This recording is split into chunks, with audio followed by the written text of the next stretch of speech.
Attention, please. Please do not smoke in the terminal building.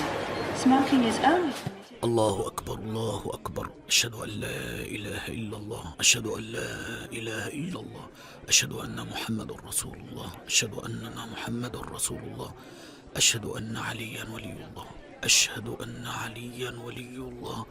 حي على الصلاة حي على الصلاة. السلام عليكم، مرحبا يا صديقي، هل لنا أن نتعرف بك؟ وعليكم السلام، حياكم الله أخي الكريم. ما اسمك؟ أنا حيدر الكربلائي من مدينة كربلاء بالعراق. أهلا ومرحبا بك صديقي حيدر. هل لي أن أسألك سؤالا؟ تفضل. هل كان النبي صلى الله عليه وسلم يأمر بلال بن رباح أن يقول في الآذان أشهد أن عليا ولي الله؟ ماذا؟ حينما أصبح علي بن أبي طالب رضي الله عنه خليفة للمسلمين، أكان يأمر المؤذن أن يقول في الآذان أشهد أن عليا ولي الله؟ لماذا هذا السؤال؟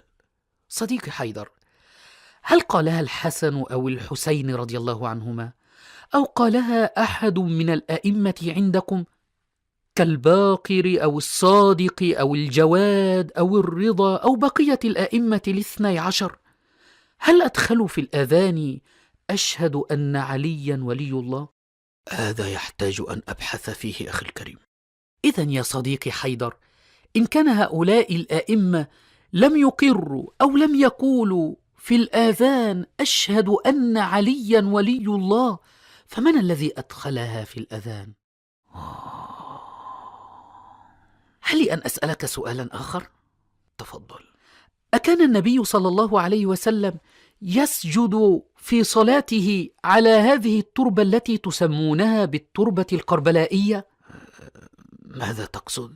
أعني هل أمر النبي صلى الله عليه وسلم الصحابة أن يسجدوا على هذه التربة، أو كان يسجد هو بنفسه على هذه التربة، أو أمر آل البيت بالسجود عليها؟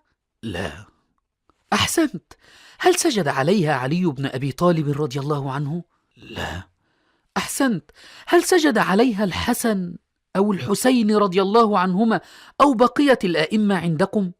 لا. إذن صديقي حيدر، هل تعلم من أول من سجد على هذه التربة المطبوخة؟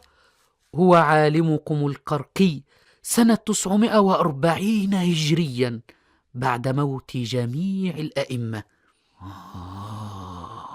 عزيزي حيدر، أفأنت تأخذ دينك الآن من آل البيت أم من غيرهم؟